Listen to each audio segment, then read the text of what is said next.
시작 전 좋아요 부탁드려요. 탈무드 이야기 시작합니다. 체데카의 레벨 1. 수혜자가 자립할 수 있게 돕는 것. 2. 수혜자와 기부자가 서로 모르는 상태에서 주는 것. 3. 수혜자의 정체를 아는 상태에서 주는 것. 수혜자는 기부자를 모름. 4. 수혜자의 정체를 알지 못하면서 주는 것. 수혜자는 기부자를 악. 5. 요청을 받기 전에 주는 것. 6. 1.1원이라 수ong을 받은 다음 주는 것. 7. 줘야 하는 것보다 적게 주는 것. 그러나 기쁘게. 8. 마지못해 아까운 듯이 주는 것. 탈무드의 나눔 철학에서 체데카 자선은 관대한 행동이 아니라 의무이다.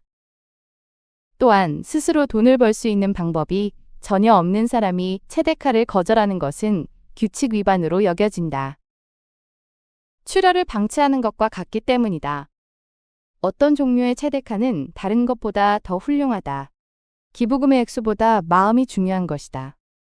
탈무드는 나눔을 단순히 착한 일이 아니라 정의의 실천으로 봤습니다. 체데카라는 말 자체가 자선이 아니라 의로움을 뜻하죠.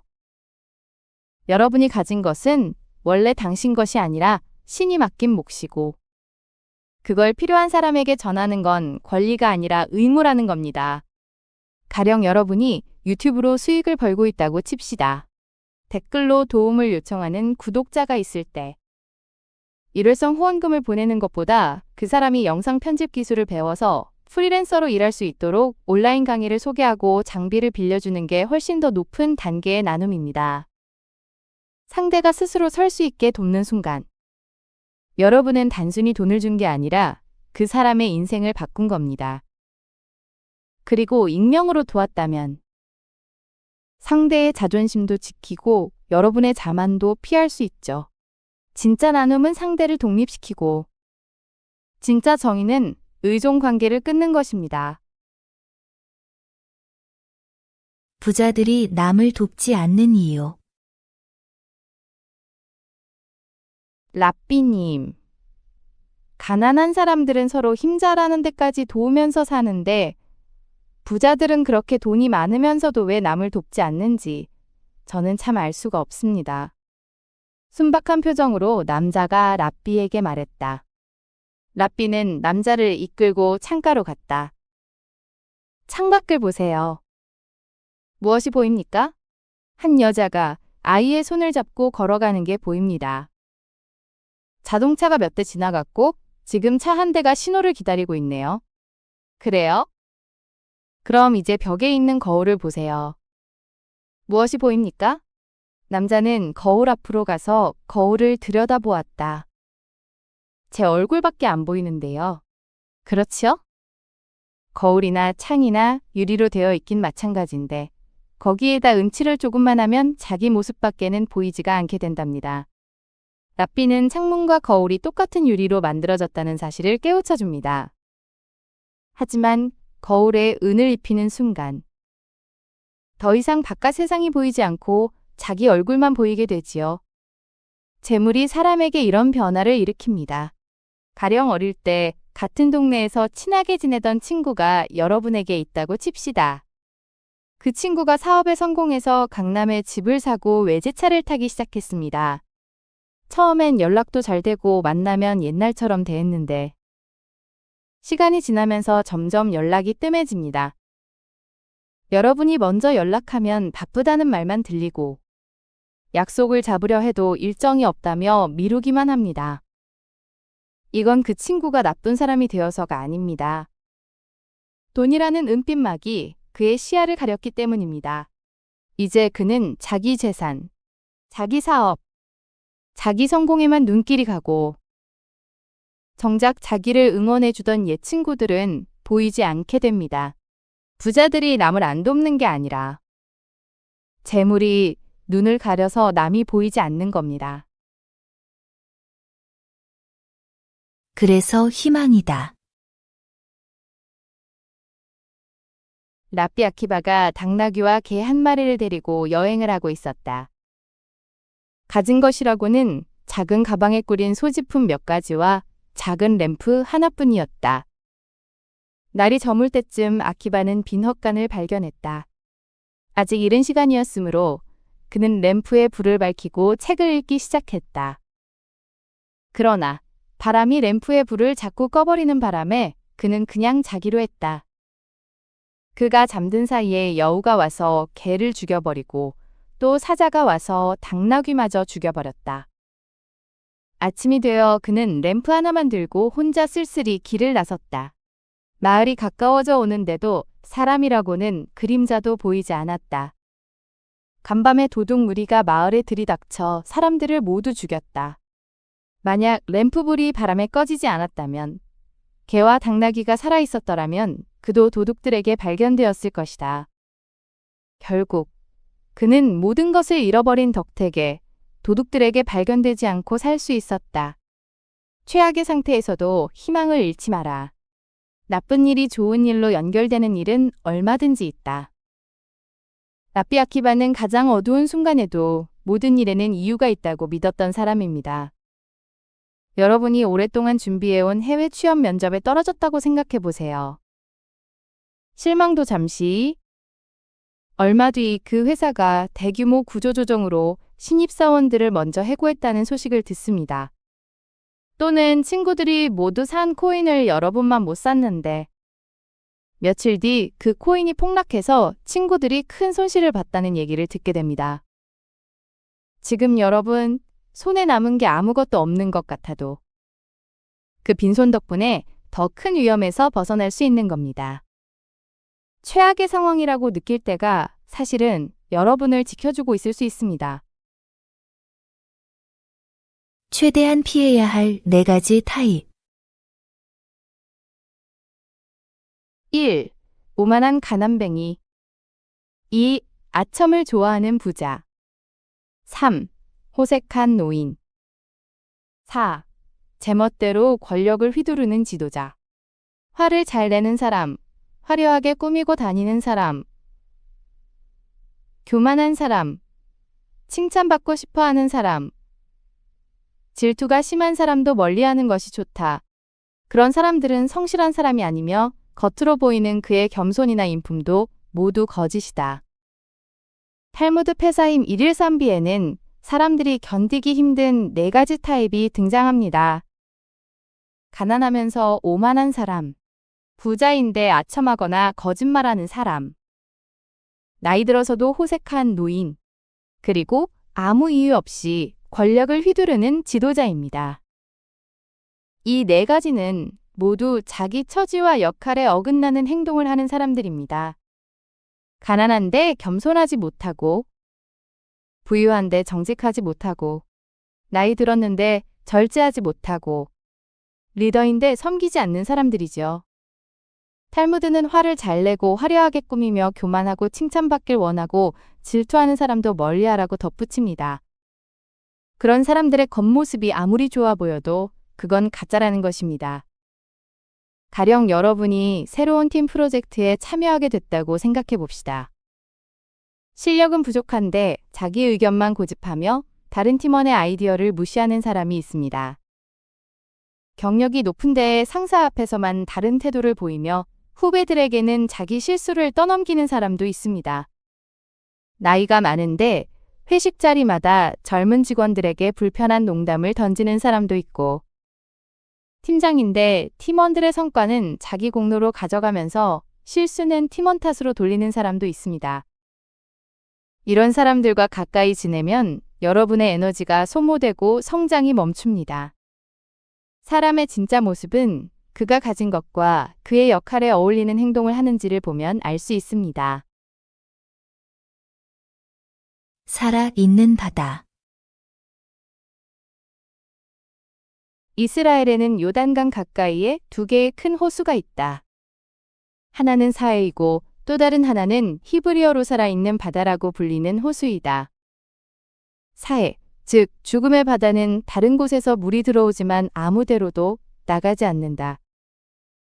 한편 살아있는 바다 쪽은 물이 들어오는 대신 다른 곳으로 물이 나간다. 자선을 베풀지 않는 것은 사해와 같다. 그러나 자선을 베풀면 살아있는 바다처럼 물이 들어와서 다시 나간다. 우리들은 살아있는 바다가 되지 않으면 안 된다. 갈릴리 호수와 사해는 똑같이 요단강 물을 받지만 결과는 정반대입니다. 갈릴리는 물을 받아 다시 흘려보내기에 생명으로 가득하고 사해는 받기만 하고 내보내지 않아 아무것도 살 수 없습니다. 가령 여러분이 좋은 기회로 돈을 벌었다고 칩시다. 그 돈을 전부 쌓아두기만 하면 마음은 점점 무거워지고 불안해집니다. 하지만 그중 일부를 어려운 사람을 돕는 데 쓰거나 의미 있는 곳에 쓰면 그 돈은 다시 여러분에게 새로운 기회와 관계로 돌아옵니다. 받은 것을 흘려보낼 때 우리 삶도 살아 움직입니다. 도둑이 남긴 것. 로마의 황제가 랍비 가말리엘에게 말했다. 너희들의 하나님은 도둑이야. 아담이 잠든 틈에 그의 갈비뼈를 훔쳐갔다면서? 옆에 앉아있던 랍비의 딸이 대화에 끼어들었다. 폐하, 제가 그 질문에 답해도 되겠습니까? 황제가 허락하자 랍비의 딸이 말을 이었다. 어느 도둑이 은상자를 훔쳐가는 대신 금상자를 두고 갔습니다. 폐하 보시기에 이런 도둑은 어떠십니까? 그런 도둑이라면 얼마든지 환영이지. 그쵸? 그것은 결국 아담의 몸에 일어난 것과 똑같지 않습니까? 하나님이 갈비뼈를 하나 가져가는 대신 여자를 남겨두고 가셨으니까요. 황제는 신을 도둑이라 비난했지만 랍비의 딸은 잃은 것보다 더 나은 것을 얻었다면 그건 축복이라고 답했습니다. 가령 여러분이 회사에서 오랜 시간 일하던 프로젝트가 갑자기 중단됐다고 칩시다. 그 순간엔 시간과 노력이 아깝게 느껴지겠지만 몇 달 뒤 그 덕분에 더 좋은 기회를 잡게 되거나 소중한 경험을 얻었다면 어떨까요? 처음엔 빼앗긴 것처럼 보였던 상황이 사실은 더 큰 선물을 받기 위한 과정이었던 겁니다. 눈앞의 손실에만 집중하지 말고 그 자리에 무엇이 들어왔는지를 보면 진짜 가치를 알 수 있습니다. 진정한 친구. 전쟁 때문에 헤어진 뒤 서로 적국인 나라에서 떨어져 살게 된 두 친구가 있었다. 한 친구가 다른 친구를 찾아갔다가 간첩 혐의로 붙잡혀 사형 선고를 받았다. 변명해도 소용이 없자 그는 국왕에게 청했다. 폐하, 저에게 한 달만 시간을 주십시오. 고향으로 돌아가 가족들에게 작별 인사를 하고 오겠습니다. 그따위 말을 어떻게 믿는단 말이냐? 제가 보증하겠습니다. 그가 돌아오지 않는다면 대신 저를 죽이십시오. 옆에 있던 친구가 나섰다. 왕은 친구를 위해 목숨을 거는 우정에 감동해서 그의 귀향을 허락했다. 한 달이 흘렀다. 해가 뉘엿뉘엿 지고 있었다. 약속한 기한이 다하고 있었지만 그는 돌아오지 않았다. 왕은 그럼 그렇지 않은 표정으로 그의 친구를 물끄러미 바라보았다. 아까운 사람이지만 약속은 약속이니 어쩔 수 없다고 생각한 왕은 그의 친구를 처형하라고 명령했다. 그때 멀리서 모으라고 커다랗게 고함을 지르며 달려오는 한 남자의 모습이 보였다. 헐레벌떡 달려온 그 남자는 가쁜 숨을 몰아쉬며 큰 소리로 왕에게 외쳤다. 오는 도중에 생각지도 못한 일이 생겨서 늦었습니다. 이렇게라도 시간을 맞출 수 있어서 정말 다행입니다. 이제 친구를 살려주시고 저를 죽이십시오. 왕은 감동해서 두 사람을 모두 살려주었다. 두 사람의 우정이 정말 대단하구나. 나도 너희들과 함께 그 우정을 나눌 수 있으면 좋겠다. 그날 이후 두 사람은 왕의 친구가 되었다. 현명한 사람들은 친구를 사귈 때 너무 일찍 그를 신임하지 말라고 충고한다. 어떤 사람은 자신이 필요할 때만 친구를 찾고 친구가 어려움을 겪을 때는 모른 채 한다. 어떤 사람은 친구를 이간질하고 싸움을 부추겨 치욕을 맛보게 한다. 어떤 사람은 친구가 잘 나갈 때는 살갑게 굴다가 친구가 어려움에 처하면 단칼에 관계를 끊어버린다. 그러므로 적수와 일정한 거리를 유지해야 하는 것처럼 친구와의 관계에서도 항상 주의를 기울여야 한다. 충실한 친구는 안전한 대피소와 같다. 이런 친구를 가진 자는 큰 재산을 가진 것과 같다. 충실한 친구의 가치는 무한대이다. 돈으로 셀 수 없기 때문이다. 오래된 친구를 버리지 마라. 진정한 우정은 말이 아니라 행동으로 증명됩니다. 목숨을 걸고 친구를 보증한다는 건 그만큼 서로를 깊이 신뢰한다는 뜻이죠. 하지만 현실에서 이런 극단적 상황은 드뭅니다. 오히려 우리가 주목해야 할 건 친구를 선택하고 관계를 유지하는 과정에서 보이는 작은 신호들입니다. 친구가 성공했을 때만 축하 메시지를 보내고 힘들 때는 연락을 피하는 사람이 있습니다. 반대로 여러분이 프로젝트를 망쳐서 낙담했을 때 먼저 연락해서 커피 한 잔 하자고 하는 친구도 있죠. 또는 여러분이 이직을 준비할 때 자기 인맥을 기꺼이 소개해주는 친구가 있는가 하면 경쟁자가 될까봐 슬쩍 거리를 두는 사람도 있습니다. 진짜 친구는 여러분에게 득이 될 때만 나타나는 게 아니라 여러분이 아무것도 줄 수 없을 때도 곁에 있는 사람입니다. 그런 친구 한 명이 1000명의 아는 사람보다 귀합니다. 잃어버린 보물. 이건 언제부터 갖고 있었습니까? 어떤 랍비가 로마에 도착했을 때 거리 곳곳에는 포고문이 붙어 있었다. 좀 한참 됐습니다. 왕비님이 아주 귀한 보물을 잃어버렸다. 그렇다면 당신은 30일이 지나서 이것을 가지고 오면 어떤 벌을 받게 되는지 알고 있습니까? 30일 이내에 그것을 찾아오는 자에게는 큰 상을 내릴 것이다. 네. 만약 30일 이후에 그것을 가진 자가 발견되면 사형에 처한다. 알고 있습니다. 우연히 랍비는 그 보물을 손에 넣게 되었다. 그럼 어째서 오늘까지 이것을 가지고 있었습니까? 그는 보물을 그대로 간직하고 있다가 31일째 되는 날에야 왕궁에 가서 왕비 앞에 보물을 내놓았다. 만약 어제 돌려주었다면 큰 상을 받았을 텐데요. 30일 전에 폭우가 내렸을 때 당신은 여기에 있었습니까? 목숨이 아깝지 않습니까? 왕비가 물었다. 그러자 랍비가 담담하게 말했다. 네. 30일 이내에 이것을 돌려드렸다면 사람들은 왕비님을 두려워하든가 경의를 표하여 돌려드렸다고 생각할 것입니다. 그렇습니다. 내가 오늘까지 기다려서 돌려드리는 것은 나는 결코 왕비님을 두려워하고 있지 않으며 내가 두려워하고 있는 것은 오직 하나님이라는 것을 사람들에게 알려주고 싶었기 때문입니다. 그의 말을 들은 왕비는 새삼스럽게 자세를 가다듬으며 그에게 고개를 숙였다. 그렇게 훌륭한 하나님을 가진 당신에게 깊은 경의를 표합니다. 랍비는 왕비의 상이 아니라 사형을 선택했습니다. 왕비를 두려워해서가 아니라 하나님 앞에서 옳은 일을 하고 싶었기 때문입니다. 가령 여러분이 회사에서 상사가 부정한 방법으로 실적을 올리라고 지시했다고 칩시다. 따르면 승진과 보너스가 보장되지만 거부하면 불이익을 받을 게 분명합니다. 그때 상사의 눈치를 보며 결정한다면 그건 권력에 굴복하는 겁니다. 하지만 내 양심과 원칙에 따라 거절한다면 그게 진정한 용기입니다.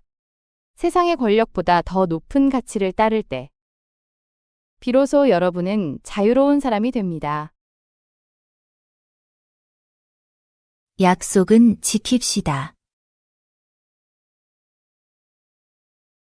한 소녀가 길을 잃고 헤매다 그만 우물에 빠지고 말았다.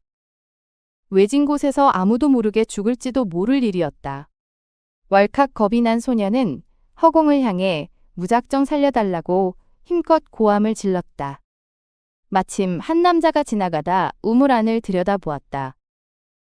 소녀가 기쁨에 눈물을 흘리며 도움을 청하자 남자가 물었다.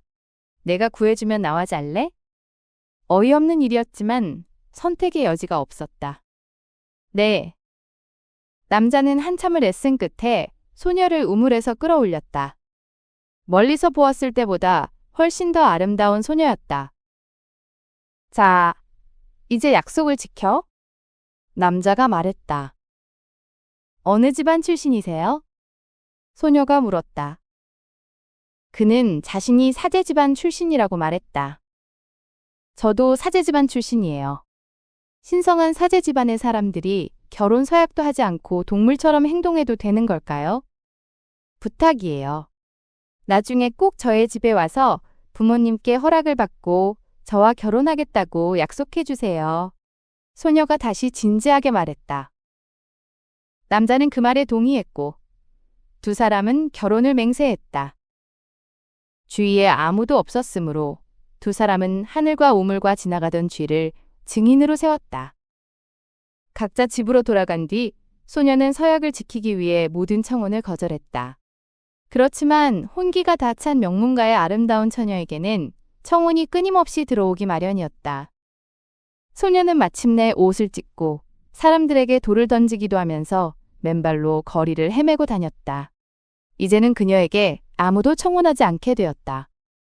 한편 남자는 맹세를 까맣게 잊어버리고 다른 여자와 결혼하여 아들을 낳았다. 그런데 어느 날 아기가 마당에서 놀고 있을 때 쥐가 나타나서 물어 죽였다. 둘째 아들은 우물에 빠져 죽었다. 아이의 어머니는 슬픔 속에서도 신이 하시는 일에는 반드시 까닭이 있으리라 생각했다.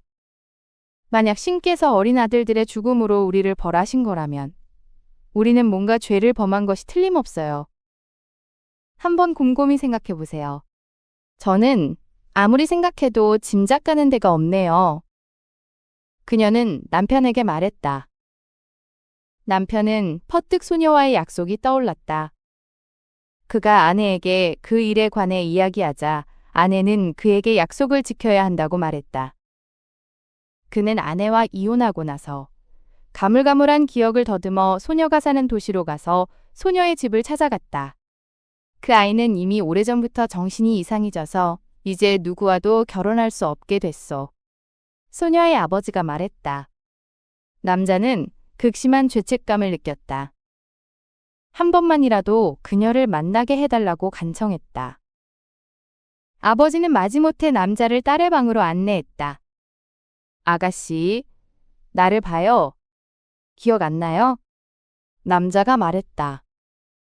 미친 여자가 남자를 쳐다보았다. 허허벌판 우물에서 당신을 구해준 사람이요. 그가 그날의 일을 하나하나 이야기하는 동안 그녀는 물끄러미 그를 바라보고 있었다. 그녀는 온전한 여인으로 돌아와 다정하게 말했다. 보세요. 저는 약속을 지켰어요. 당신 때문에. 당신과의 약속을 지키기 위해서 저는 오랫동안 고통 속에서 살았어요. 하지만 이제 당신이 왔으니 됐어요. 두 사람의 얘기를 듣고 그녀의 부모는 감격의 눈물을 흘렸다. 두 사람은 부부가 되어 아들, 딸 낳고 오래오래 행복하게 살았다. 이 이야기는 탈무드에 나오는 족제비와 우물 이야기로 사람과 사람 사이의 약속이 얼마나 신성한지를 보여줍니다. 남자는 처음엔 약속을 잊고 다른 삶을 살았지만 두 아들의 죽음이라는 고통을 겪고 나서야 자신이 맹세를 깨뜨렸다는 사실을 깨달았습니다. 반면 여자는 약속을 지키기 위해 미친 척까지 하며 모든 청혼을 거절했죠. 온라인 쇼핑몰에서 중고 명품 가방을 샀다고 칩시다. 판매자가 진품이라고 확실히 말했고 여러분은 그 말을 믿고 결제했습니다. 그런데 받아보니 가짜였어요. 판매자에게 연락했더니 그때는 진품인 줄 알았다며 발뺌합니다. 작은 거래지만 그 순간 여러분은 엄청난 배신감을 느낄 겁니다. 이제 반대로 생각해 보세요.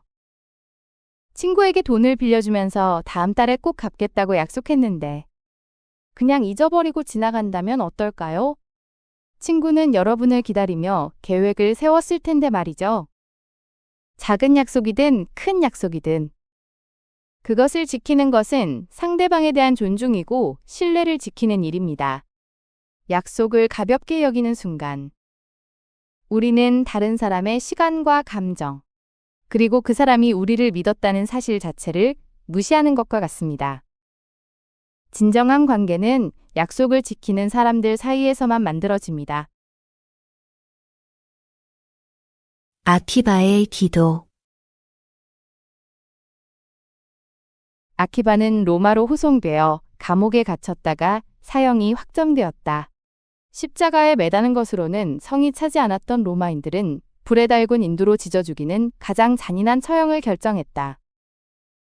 마지막 순간까지 처절한 고통 속에 참혹하게 죽어가는 지도자를 보고 유대인들이 다시는 다른 마음을 품지 않도록 하려는 것이었다. 사형이 집행되던 날, 로마의 사령관이 유대인 지도자의 처형을 주관하기 위해 현장에 나와 있었다. 마침 기도 시간이었다. 그는 기도를 시작했다. 시뻘겋게 달군 인두가 그의 몸에 태우는 동안에도 그는 기도를 멈추지 않았다. 이 광경을 지켜본 사령관은 놀라 휘둥그레진 눈으로 물었다. 이런 고통 속에서 어떻게 기도를 할 수 있어? 지금 이런 순간에도 기도드리는 나에게서 진정신을 사랑하는 나 자신을 발견하는 기쁨을 느낄 뿐이요. 담담한 대답과 함께 그의 찬연했던 생명이 서서히 꺼져갔다. 로마군이 랍비 아키바의 살점을 쇠갈퀴로 찢어내는 순간에도 그는 쉐마 기도를 멈추지 않았습니다. 쉐마는 네 마음을 다하고 목숨을 다하고 힘을 다해 주를 사랑하라는 유대교의 가장 근본적인 고백입니다. 그는 평생 이 구절의 진정한 의미를 고민했고 마지막 순간 비로소 그 말씀을 온전히 이해하며 실천했습니다. 여러분이 암 판정을 받았다고 가정해 보겠습니다. 어떤 사람은 신을 원망하고 세상을 저주하며 분노 속에 나날을 보냅니다. 하지만 어떤 사람은 남은 시간 동안 가족과 더 깊은 대화를 나누고 미뤄뒀던 화해를 하고 자신이 진짜 소중하게 여기는 가치를 위해 남은 힘을 씁니다. 두 사람 모두 똑같이 고통스럽지만 한 사람은 고통에 잠식당하고 다른 사람은 고통 속에서도 자신이 믿는 것을 지킵니다. 최악의 순간에도 자신의 신념을 지키는 것, 그것이 진정한 믿음이자 삶의 태도입니다. 체데카의 레벨. 1. 수혜자가 자립할 수 있게 돕는 것. 2. 수혜자와 기부자가 서로 모르는 상태에서 주는 것. 3. 수혜자의 정체를 아는 상태에서 주는 것. 수혜자는 기부자를 모름. 4. 수혜자의 정체를 알지 못하면서 주는 것. 수혜자는 기부자를 악. 5. 요청을 받기 전에 주는 것. 6.1원이라 수홍을 받은 다음 주는 것. 7. 줘야 하는 것보다 적게 주는 것. 그러나 기쁘게. 8. 마지못해 아까운 듯이 주는 것. 탈무드의 나눔 철학에서 체데카 자선은 관대한 행동이 아니라 의무이다.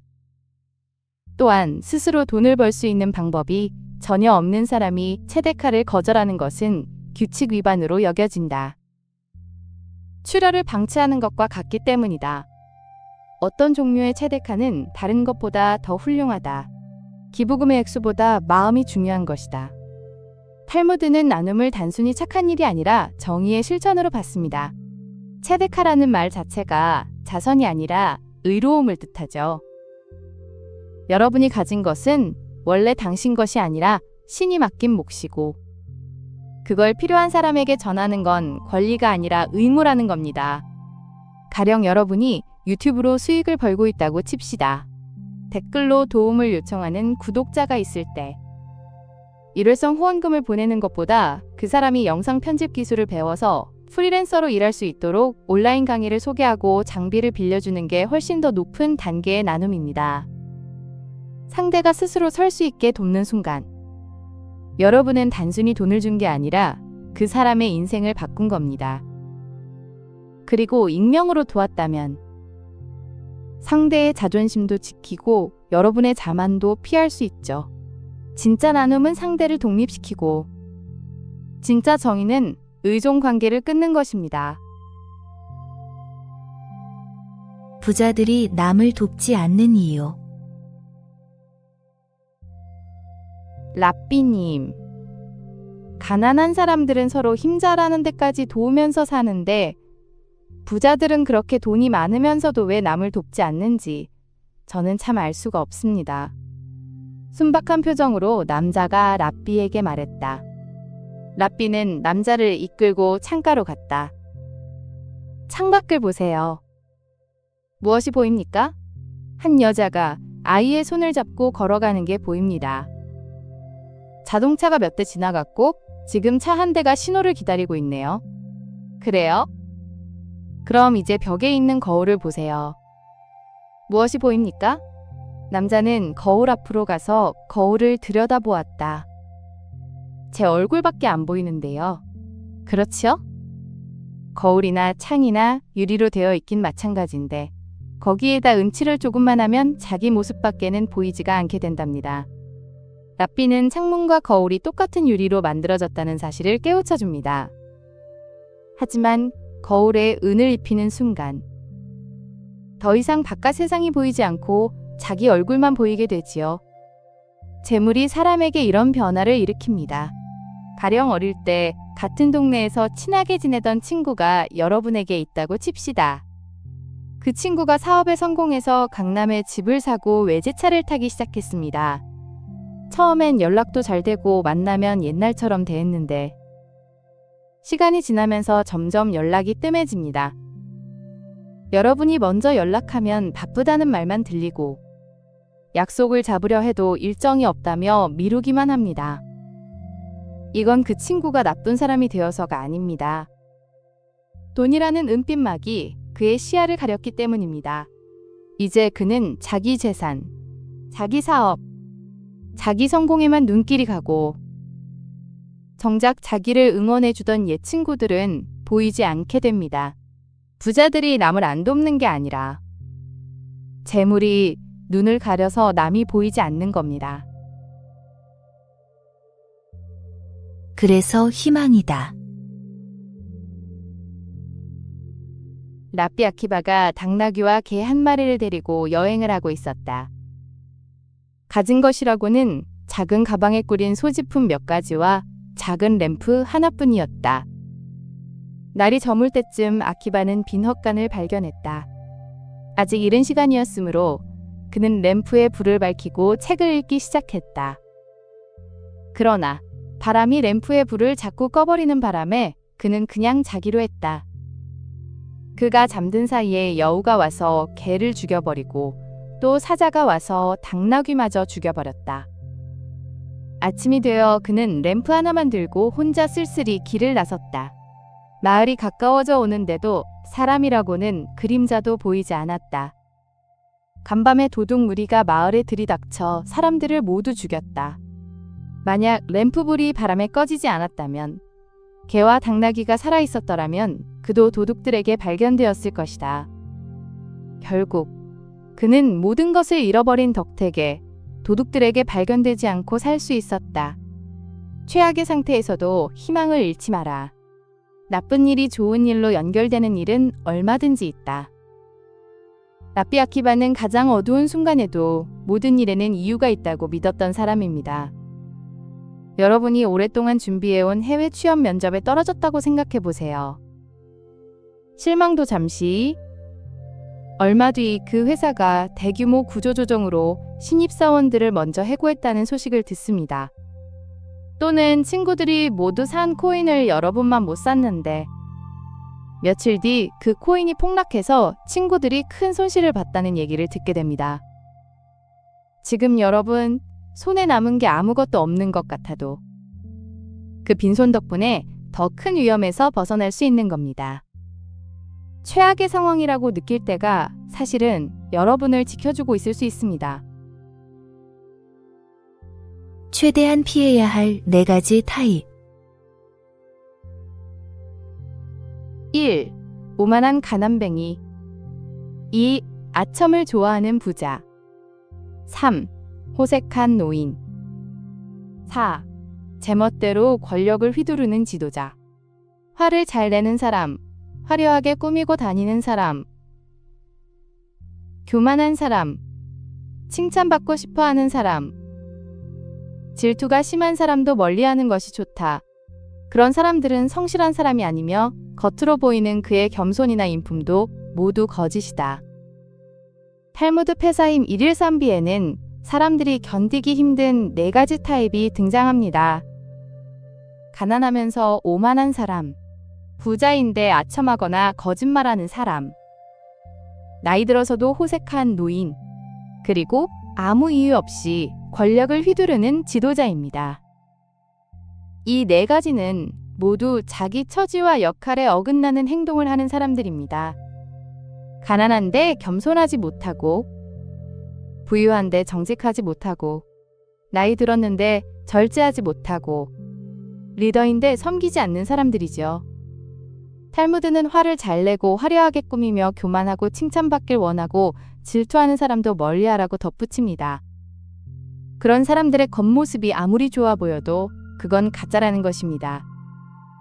가령 여러분이 새로운 팀 프로젝트에 참여하게 됐다고 생각해 봅시다. 실력은 부족한데 자기 의견만 고집하며 다른 팀원의 아이디어를 무시하는 사람이 있습니다. 경력이 높은 데에 상사 앞에서만 다른 태도를 보이며 후배들에게는 자기 실수를 떠넘기는 사람도 있습니다. 나이가 많은데 회식 자리마다 젊은 직원들에게 불편한 농담을 던지는 사람도 있고, 팀장인데 팀원들의 성과는 자기 공로로 가져가면서 실수는 팀원 탓으로 돌리는 사람도 있습니다. 이런 사람들과 가까이 지내면 여러분의 에너지가 소모되고 성장이 멈춥니다.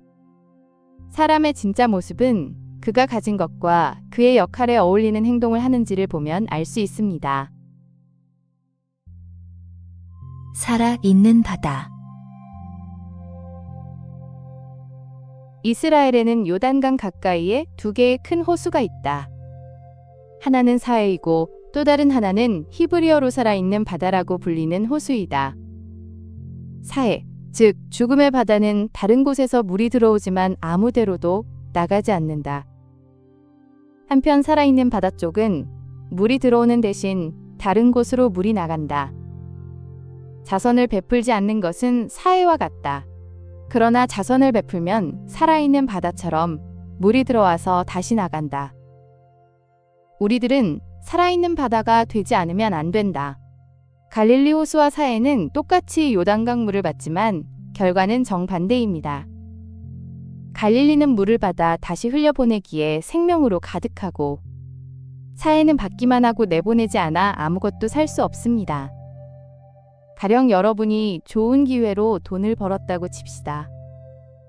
그 돈을 전부 쌓아두기만 하면 마음은 점점 무거워지고 불안해집니다. 하지만 그중 일부를 어려운 사람을 돕는 데 쓰거나 의미 있는 곳에 쓰면 그 돈은 다시 여러분에게 새로운 기회와 관계로 돌아옵니다. 받은 것을 흘려보낼 때 우리 삶도 살아 움직입니다. 도둑이 남긴 것. 로마의 황제가 랍비 가말리엘에게 말했다. 너희들의 하나님은 도둑이야. 아담이 잠든 틈에 그의 갈비뼈를 훔쳐갔다면서? 옆에 앉아있던 랍비의 딸이 대화에 끼어들었다. 폐하, 제가 그 질문에 답해도 되겠습니까? 황제가 허락하자 랍비의 딸이 말을 이었다. 어느 도둑이 은상자를 훔쳐가는 대신 금상자를 두고 갔습니다. 폐하 보시기에 이런 도둑은 어떠십니까? 그런 도둑이라면 얼마든지 환영이지. 그쵸? 그것은 결국 아담의 몸에 일어난 것과 똑같지 않습니까? 하나님이 갈비뼈를 하나 가져가는 대신 여자를 남겨두고 가셨으니까요. 황제는 신을 도둑이라 비난했지만 랍비의 딸은 잃은 것보다 더 나은 것을 얻었다면 그건 축복이라고 답했습니다. 가령 여러분이 회사에서 오랜 시간 일하던 프로젝트가 갑자기 중단됐다고 칩시다. 그 순간엔 시간과 노력이 아깝게 느껴지겠지만 몇 달 뒤 그 덕분에 더 좋은 기회를 잡게 되거나 소중한 경험을 얻었다면 어떨까요? 처음엔 빼앗긴 것처럼 보였던 상황이 사실은 더 큰 선물을 받기 위한 과정이었던 겁니다. 눈앞의 손실에만 집중하지 말고 그 자리에 무엇이 들어왔는지를 보면 진짜 가치를 알 수 있습니다. 진정한 친구. 전쟁 때문에 헤어진 뒤 서로 적국인 나라에서 떨어져 살게 된 두 친구가 있었다. 한 친구가 다른 친구를 찾아갔다가 간첩 혐의로 붙잡혀 사형 선고를 받았다. 변명해도 소용이 없자 그는 국왕에게 청했다. 폐하, 저에게 한 달만 시간을 주십시오. 고향으로 돌아가 가족들에게 작별 인사를 하고 오겠습니다. 그따위 말을 어떻게 믿는단 말이냐? 제가 보증하겠습니다. 그가 돌아오지 않는다면 대신 저를 죽이십시오. 옆에 있던 친구가 나섰다. 왕은 친구를 위해 목숨을 거는 우정에 감동해서 그의 귀향을 허락했다. 한 달이 흘렀다. 해가 뉘엿뉘엿지고 있었다. 약속한 기한이 다하고 있었지만 그는 돌아오지 않았다. 왕은 그럼 그렇지 않은 표정으로 그의 친구를 물끄러미 바라보았다. 아까운 사람이지만 약속은 약속이니 어쩔 수 없다고 생각한 왕은 그의 친구를 처형하라고 명령했다. 그때 멀리서 모으라고 커다랗게 고함을 지르며 달려오는 한 남자의 모습이 보였다. 헐레벌떡 달려온 그 남자는 가쁜 숨을 몰아쉬며 큰 소리로 왕에게 외쳤다. 오는 도중에 생각지도 못한 일이 생겨서 늦었습니다. 이렇게라도 시간을 맞출 수 있어서 정말 다행입니다. 이제 친구를 살려주시고 저를 죽이십시오. 왕은 감동해서 두 사람을 모두 살려주었다. 두 사람의 우정이 정말 대단하구나. 나도 너희들과 함께 그 우정을 나눌 수 있으면 좋겠다. 그날 이후 두 사람은 왕의 친구가 되었다. 현명한 사람들은 친구를 사귈 때 너무 일찍 그를 신임하지 말라고 충고한다. 어떤 사람은 자신이 필요할 때만 친구를 찾고 친구가 어려움을 겪을 때는 모른 채 한다. 어떤 사람은 친구를 이간질하고 싸움을 부추겨 치욕을 맛보게 한다. 어떤 사람은 친구가 잘 나갈 때는 살갑게 굴다가 친구가 어려움에 처하면 단칼에 관계를 끊어버린다. 그러므로 적수와 일정한 거리를 유지해야 하는 것처럼 친구와의 관계에서도 항상 주의를 기울여야 한다. 충실한 친구는 안전한 대피소와 같다. 이런 친구를 가진 자는 큰 재산을 가진 것과 같다. 충실한 친구의 가치는 무한대이다. 돈으로 셀 수 없기 때문이다. 오래된 친구를 버리지 마라. 진정한 우정은 말이 아니라 행동으로 증명됩니다. 목숨을 걸고 친구를 보증한다는 건 그만큼 서로를 깊이 신뢰한다는 뜻이죠. 하지만 현실에서 이런 극단적 상황은 드뭅니다. 오히려 우리가 주목해야 할 건 친구를 선택하고 관계를 유지하는 과정에서 보이는 작은 신호들입니다. 친구가 성공했을 때만 축하 메시지를 보내고 힘들 때는 연락을 피하는 사람이 있습니다. 반대로 여러분이 프로젝트를 망쳐서 낙담했을 때 먼저 연락해서 커피 한잔 하자고 하는 친구도 있죠. 또는 여러분이 이직을 준비할 때 자기 인맥을 기꺼이 소개해주는 친구가 있는가 하면 경쟁자가 될까봐 슬쩍 거리를 두는 사람도 있습니다. 진짜 친구는 여러분에게 득이 될 때만 나타나는 게 아니라 여러분이 아무것도 줄 수 없을 때도 곁에 있는 사람입니다. 그런 친구 한 명이 1000명의 아는 사람보다 귀합니다. 잃어버린 보물. 이건 언제부터 갖고 있었습니까? 어떤 랍비가 로마에 도착했을 때 거리 곳곳에는 포고문이 붙어 있었다. 좀 한참 됐습니다. 왕비님이 아주 귀한 보물을 잃어버렸다. 그렇다면 당신은 30일이 지나서 이것을 가지고 오면 어떤 벌을 받게 되는지 알고 있습니까? 30일 이내에 그것을 찾아오는 자에게는 큰 상을 내릴 것이다. 네. 만약 30일 이후에 그것을 가진 자가 발견되면 사형에 처한다. 알고 있습니다. 우연히 랍비는 그 보물을 손에 넣게 되었다. 그럼 어째서 오늘까지 이것을 가지고 있었습니까? 그는 보물을 그대로 간직하고 있다가 31일째 되는 날에야 왕궁에 가서 왕비 앞에 보물을 내놓았다. 만약 어제 돌려주었다면 큰 상을 받았을 텐데요. 30일 전에 폭우가 내렸을 때 당신은 여기에 있었습니까? 목숨이 아깝지 않습니까? 왕비가 물었다. 그러자 랍비가 담담하게 말했다. 네. 30일 이내에 이것을 돌려드렸다면 사람들은 왕비님을 두려워하든가 경의를 표하여 돌려드렸다고 생각할 것입니다. 그렇습니다. 내가 오늘까지 기다려서 돌려드리는 것은 나는 결코 왕비님을 두려워하고 있지 않으며 내가 두려워하고 있는 것은 오직 하나님이라는 것을 사람들에게 알려주고 싶었기 때문입니다. 그의 말을 들은 왕비는 새삼스럽게 자세를 가다듬으며 그에게 고개를 숙였다. 그렇게 훌륭한 하나님을 가진 당신에게 깊은 경의를 표합니다. 랍비는 왕비의 상이 아니라 사형을 선택했습니다. 왕비를 두려워해서가 아니라 하나님 앞에서 옳은 일을 하고 싶었기 때문입니다. 가령 여러분이 회사에서 상사가 부정한 방법으로 실적을 올리라고 지시했다고 칩시다. 따르면 승진과 보너스가 보장되지만 거부하면 불이익을 받을 게 분명합니다. 그때 상사의 눈치를 보며 결정한다면 그건 권력에 굴복하는 겁니다. 하지만 내 양심과 원칙에 따라 거절한다면 그게 진정한 용기입니다. 세상의 권력보다 더 높은 가치를 따를 때 비로소 여러분은 자유로운 사람이 됩니다. 약속은 지킵시다. 한 소녀가 길을 잃고 헤매다 그만 우물에 빠지고 말았다. 외진 곳에서 아무도 모르게 죽을지도 모를 일이었다. 왈칵 겁이 난 소녀는 허공을 향해 무작정 살려달라고 힘껏 고함을 질렀다. 마침 한 남자가 지나가다 우물 안을 들여다보았다. 소녀가 기쁨의 눈물을 흘리며 도움을 청하자 남자가 물었다. 내가 구해주면 나와 잘래? 어이없는 일이었지만 선택의 여지가 없었다. 네. 남자는 한참을 애쓴 끝에 소녀를 우물에서 끌어올렸다.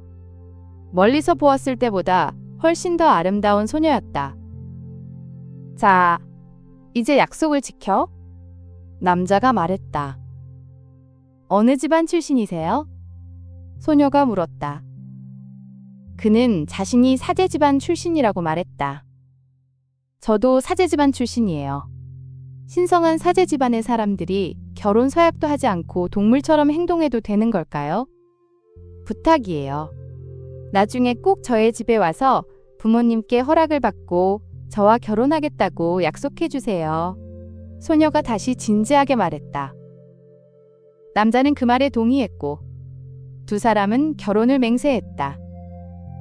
주위에 아무도 없었으므로 두 사람은 하늘과 우물과 지나가던 쥐를 증인으로 세웠다. 각자 집으로 돌아간 뒤 소녀는 서약을 지키기 위해 모든 청혼을 거절했다. 그렇지만 혼기가 다 찬 명문가의 아름다운 처녀에게는 청혼이 끊임없이 들어오기 마련이었다. 소녀는 마침내 옷을 찢고 사람들에게 돌을 던지기도 하면서 맨발로 거리를 헤매고 다녔다. 이제는 그녀에게 아무도 청혼하지 않게 되었다. 한편 남자는 맹세를 까맣게 잊어버리고 다른 여자와 결혼하여 아들을 낳았다. 그런데 어느 날 아기가 마당에서 놀고 있을 때 쥐가 나타나서 물어 죽였다. 둘째 아들은 우물에 빠져 죽었다.